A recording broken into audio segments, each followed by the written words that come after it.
Hey man, thanks for watching part two of my interview with Benji Nolot. In this part, we will be talking about how porn affects children, boys and girls who are exposed to it. And if you have felt like your attachment to porn is all your fault, and if it started out when you were just a boy or maybe when you were just a girl, this episode will be so helpful for you in validating the way that this $100 billion industry has actually exploited you from a young age. And you will learn all about the new documentary that Benji and his team have created called Raised on Porn. Yeah, so we wanted to make Raised on Porn to as a way of taking inventory for porn's impact on consumers, but more specifically child consumers. So um, so there's a unique kind of vulnerability that children have growing up in this world. Um, One of those is the fact that their brain is not fully developed yet. And what I mean by that is that the frontal cortex of our brain is the what we would call the judgment center of our brain. It's the part of our brain that is the brakes to the pleasure centers of our brain that are the gas. So children who are growing up in this current pornographic age, um, internet savvy technological age where the internet is hardwired into our planet, are uniquely vulnerable to images that are potent in nature, that create a physiological response and compel, light up the pleasure centers of our brain. But without having that judgment center to critically interpret and discern what they're seeing, they are, in a sense, neurologically overwhelmed by exposure to pornographic content. Pornographers know this. And so there's all kinds of seeding of pornography online through really insidious means. Like, you could be a kid looking for Pokemon online and end up on a porn site. You could type something and hit Google Images and you end up with a whole display of pornographic images. You could end up on Twitter that welcomes users at 13 years old, according to their own terms of service, but also openly permits pornography all across their platform. So children are inadvertently being exposed to pornography. It is, in a very real sense, trespassing into the lives of children who don't have literally the neurological apparatus to interpret what they're seeing, to process what they're seeing, to discern whether or not this is healthy or unhealthy.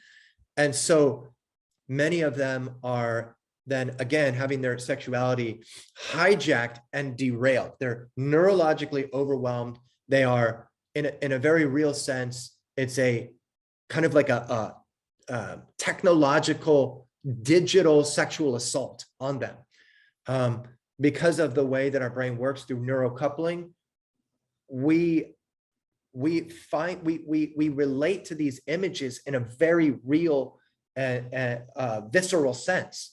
And so, so when you think about children being exposed to graphic hardcore pornography, it's a sexually violating experience for them that becomes very confusing, that becomes a cocktail of both shame and arousal and confusion and pleasure. And so thinking about the vulnerability of children, thinking of them in proximity to this substance is a serious concern in our world. And we wanted to make Raised on Porn as a way to take an inventory for the impact of pornography on children. Now, just pulling back from that scenario for a second, just trying to like lay out kind of like the landscape of who children are and what they're growing up in proximity to with pornography, and just kind of like pulling back from that for a second.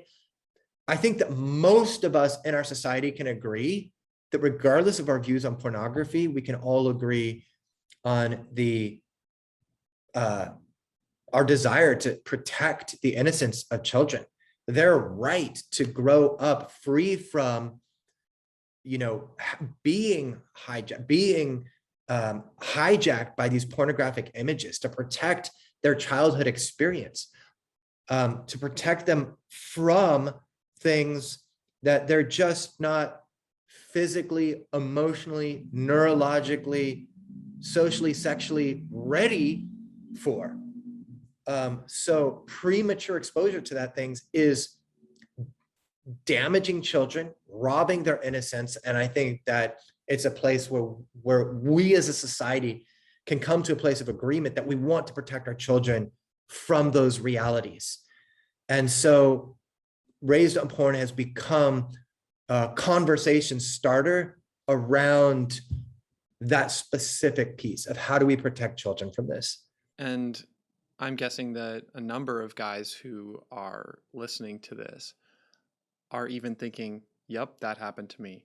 I have a story. I have a childhood experience where I was introduced to porn at a young age. The average age that I've heard from guys in the husband material community is like 11, but we know that that age is getting younger and younger. So for somebody who's processing that this happened to me, I was set up for attachment to porn through these violating, invasive experiences. I think that most men actually haven't done the math on the way in which they were victimized by pornography. I think most men think of themselves as voluntary participants, and there's a unconscious underlying shame that says you're a perverted imp, perverted imp. There's this like deep unconscious poisonous shame that is lying to men about who they are in order to keep them enslaved in the relationship between shame and behavior. So shame says you are bad, and if you've done something like watch pornography or something that says you are bad, then that shame triggers the behavior, because the insidious nature of shame is that it disrupts our sense of identity and places on us a different identity. Shame wants to identify us with the behavior instead of saying, I am a good person who has done bad. Shame says you did bad because you are bad. And what that does is it triggers more behavior. Then the behavior triggers the shame. So we end up in this ping pong relationship between shame and behavior. And so, I think that the issue, when we talk about this for men is first of all, understanding that in most cases, you actually weren't a voluntary participant in this in the way that shame is lying to you and telling you that you were. You were actually a child. You were a child who was acted upon by adults who knowingly created content without any conscience about whether you would be exposed to that, and did nothing to protect you from being exposed to it. Like, that's a different picture, because for a long time, I had this real chip on my shoulder about men and porn users. I thought, as I was fighting trafficking, I just saw the men lining up in red light districts. And I thought about guys watching porn and going, do you not understand what you're participating in and fueling? And like, if you just stop, like, we would end this injustice of sex trafficking.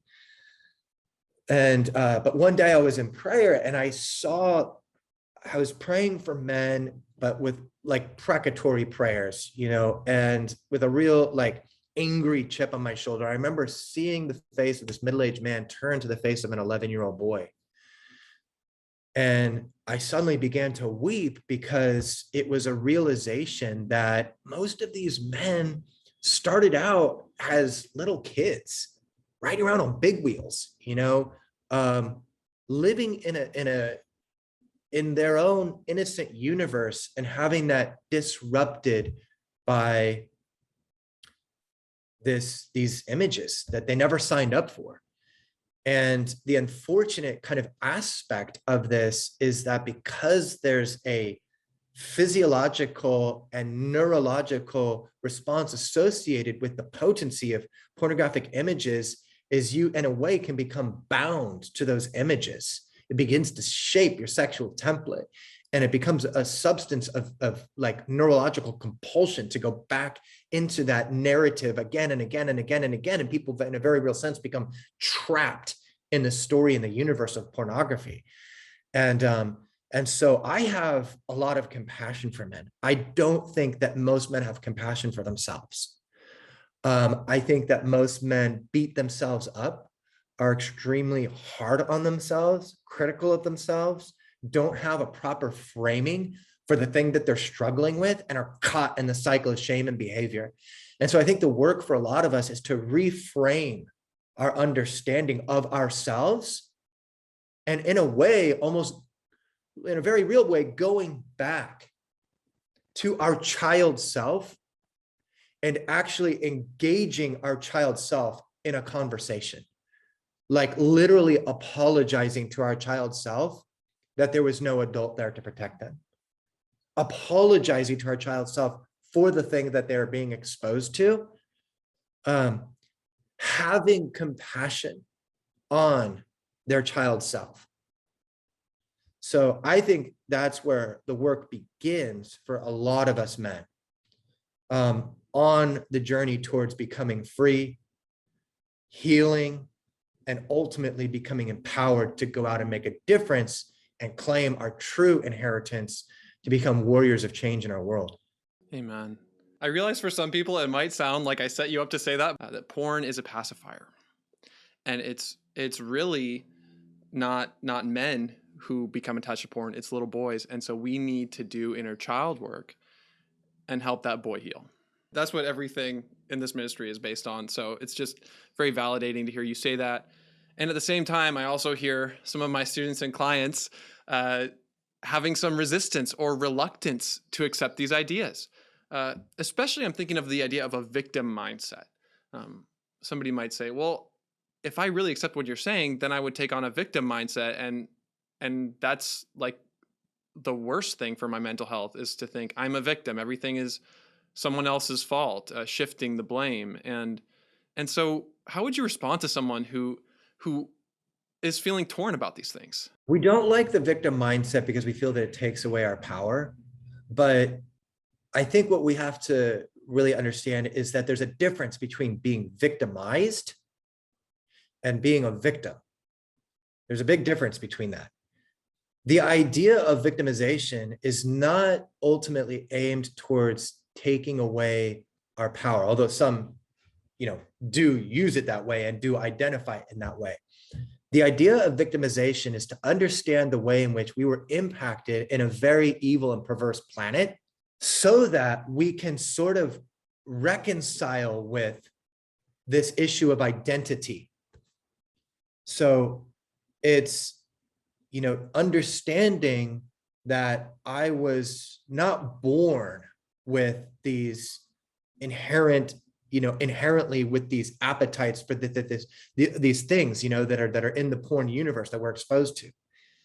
I had healthy appetites. I had healthy relationships with girls. You see 5-year-olds, walking across the street in their school class, holding hands one with the other. There's no awareness that anything, right? It's that innocent mindset. The kingdom of God belongs to children. There's some inherently innocent nature that we were born with that is corrupted. Understanding that victimization then helps us wrestle with our own identity, that my identity as a human is to operate from a place of innocence, love, and compassion, right? To help bring light into this world and to help others achieve their sense of identity. I think we can properly and truthfully frame our own victimization through being acted upon in inadvertent ways, or even following the curiosity of opening that magazine that was in the bushes or whatever. It's still being acted on. They're still adults who knew better, who were mature, further along in life, fully neurologically developed, that of their own accord used their power to create those images so that they would be out there ultimately in the proximity to children. So that's a victimizing reality. So I can understand both the way that I was victimized as a child while also not holding to a victim mentality, because I understand now my capacity as an adult to go back and find freedom for myself, weep over the innocence that was lost, heal that which is broken, and step fully into being a more whole, integrated, self-connected person. Yeah, absolutely. That even though I was victimized, that doesn't make me a victim. That doesn't determine my identity. And one of the helpful frameworks I've learned from Dr. Doug Carpenter is that even though I was a victim, now I'm a survivor and I can become a thriver. So it's really interesting to think about how porn harms people on both sides of the screen. Yeah, that's why when we set out to do, to focus and emphasize and research the issue of pornography and its role in the larger global sex trafficking reality, we wanted to look at it from a public health and a human rights standpoint. Because even very early on, we understood how pornography is having a negative impact on those who are in it, those who are being featured in it, as well as those who are being exposed to it. So we've talked about the unique vulnerability of children. The frontal cortex of the brain is not fully developed until we're in our mid to late 20s. That's one factor, right? Just neurologically. And then emotionally and socially and relationally, not matured enough, right? To be able to reconcile with and process exposure to those images. I mean, even as adults, it's gnarly, right? So we understand the unique vulnerability of children in that. And that's concerning. And that's why the Protect Children Not campaign, Protect Children Not Porn campaign is so important, to demand age verification walls around the hosting and distributing of all pornographic content in order to protect children during this unique space of life in which they're growing up and in which they have a right to their own innocence. So on the other side of the camera, as we talked with people in the porn industry, started to see and discover the way in which performers were being preyed upon and having their vulnerabilities exploited and then marketed and sold for the financial profit of others. One pornography director, producer explained it to me this way. He said, I don't tell them what's going to happen when I call them on the phone. He said, I just tell them they're going to make a vanilla sex scene and I tell them how much they're going to make. He said, because my goal is to get them on set. He said, because when I get them on set, then I know I can get what I want. He said, because two things. Number one, he said, they've already spent the money in their head. When I tell them how much they're going to make, most of these people are living so hand to mouth that they've already spent the money in their head. A lot of these performers are living in model houses. They've got roommates. They've got excessive rent to pay. They have drivers that take them to and from porn sets. They have to pay them. They have to pay their manager. There's a cancellation fee if you end the porn set early. So there's all these costs that are already on them and that they're on the hook for. So he says, we get them to set, that financial burden's there. He says, then we start into the vanilla sex scene. He says, and halfway through, I'll flip the script on them. At that point, they know that if they don't follow through, they're not going to get paid. So now that money's coming out of pocket that they have to pay for everything else that brought them to that moment. Plus, there's the added pressure of everybody on set who's looking at them going, are we going to get a finished scene or not? So he explained it to me this way. They flip the set in the middle of the scene, and then they say, now you thought you were here for a vanilla sex scene, but now you're going to do this, this, and this. And if you don't, you won't get paid. He said to me, how is that not trafficking? The pornographer said that to me. So very well aware that what he was engaging in is a form of coercion in order to get these girls to do what they're doing. Well, that is unwanted sex. The use of coercion to get a woman to go along with something that she does not want to do and is not comfortable with.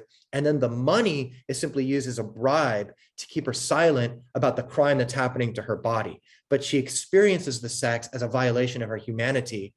And ultimately, that's why so many of them end up with PTSD.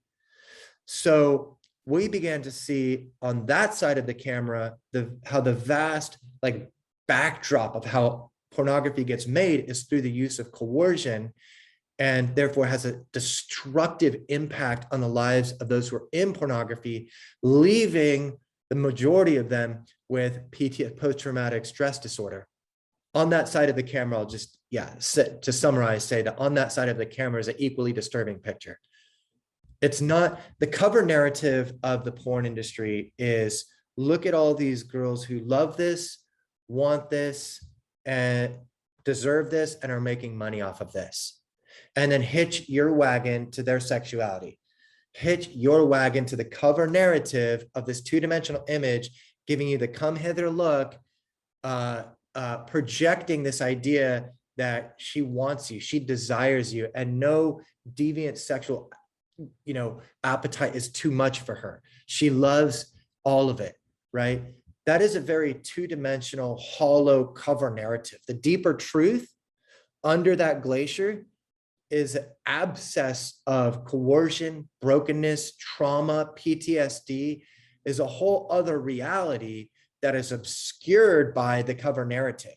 If you are going on Twitter, you see a girl, advertising her porn, right? She's going to give you the certain look. You're seeing one part of the story. You're not seeing the girl who was gang raped at 9 years old, watched the James Jennison special on E when she was 12 years old, began to form a very deformed and distorted picture of herself and what it means to be an empowered woman, found herself lured into the porn industry at 18, and then was so traumatized by it at the age of 19 that she had to leave penniless, broken, and homeless, right? That's a real story.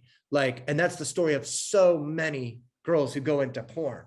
So we're gratifying our sexuality on the lives of people who are incredibly vulnerable and broken, and who are even lured into porn at ages that I go like 18. Is that really an adequate age of entry to measure one's agency, choosing to go into an industry that one scene of will change the rest of their life? Is that, the whole thing's an insidious, destructive, malevolent force of evil. Yeah, it really is. Thank you so much for educating us about this. Absolutely. Yeah, it stirs me up. It angers me at the people who promote porn as something positive and healthy and good for us. It's so utterly destructive to people behind the screen and to people who are being affected by exposure to it. And you don't have to look that far to find it. Yeah. Benji, for you personally, what is your favorite thing about freedom from porn? When I went into this, especially once I was investigating the porn industry itself, had a lot of old friends that were like, man, I don't know how you do it. I would be so tempted, and for me, having met these women, having interacted with them on a three-dimensional way, got them past the screen, being able to interact with their humanity, have had the ability to see a more true picture of what's really going on and a more authentic encounter with these people on a human level outside of their sexuality. I think for me, that's been such a gift. I look at our world as a place of not just good versus evil and light versus dark, but as truth versus lies. And there's something very freeing about being grounded in truth and having a clear picture of the world. So the pull and the seduction of pornography has no grip on me, has no seduction on me. And I think for that, I'm just really grateful, and that I don't take for granted, because every day we're interacting with people and seeing people who are bound in that lie and that delusion, and their vision is foggy at best and distorted, and their sexualities become very deformed, and they don't know how to reverse engineer and get back, and have lost their way and are acting out of, shame-based impulses. And it's awful. They're not in control of their lives. They're under the influence of something else. And so I'm just grateful to have had this opportunity to discover the truth through meaningful interaction with the authentic person who is just totally different than what the porn industry is portraying. And I'm very careful to try and guard that, because I'm aware as a human how easy it is to drink the Kool-Aid and be led down a path, right? I mean, our life in this world involves suffering. It's painful. We have disappointment, discouragement. We experience rejection, betrayal. There's relational disruptions. There's life disappointments. There's work failures. There's so much, that we go through as humans. Our natural instinct is to self-medicate. And part of that we do sexually to anesthetize the pain of suffering in this life. But suffering is part of what it means to be human. We are a beautiful but very broken species. And it's okay to normalize that. It's okay to understand that suffering and pain and disappointment and discouragement is part of what it means to be human. Because it's only when we experience both pleasure and pain, anguish and celebration, that we can drink the full cup of what it means to be human. Like G.K. Chesterton said it best. He said, meaningless comes not from weariness of pain. Meaningless comes from weariness of pleasure. If all our life is pleasure, it turns into a very self-indulgent, narcissistic, and vain, shallow existence, lost in the delusion of, all that's being presented to us in our world. To discover the truth is to embrace is to enter into the fellowship with the very human experience of wrestling with anguish and pain. And that's okay. It makes us more whole human beings, and increases and enables us to interact with the world in a way in which we can be a source of healing to others. I hear you saying that your real life encounters with the human beings on the other side of the screen of pornography has made you more human. Absolutely. There was one girl in particular I'm thinking of. She said her story was so utterly traumatic. Yet, if you just watched her Twitter feed, you would think she's the most erotic, empowered, sexually liberated person. Her story was so traumatic. When I interviewed her, she was 19. That I got to this point where it felt like the next thing to ask her was, what do you really want in life? Because it was so disturbing hearing her tell her whole story. And she had this moment of self-realization where she actually crossed a personal threshold. She had been so sexualized from such a young age, and, which is, part of the beauty and the curse of being a beautiful human, right? For women in particular, is all the pressures of the sexualization that goes along with that from a young age.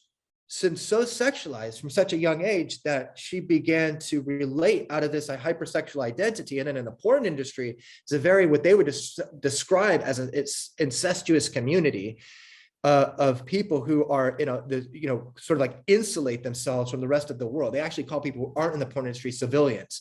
So there's this sense of like that you're part of this incestuous community, and then all relating to each other with your sexuality on your sleeve, and not much more than that.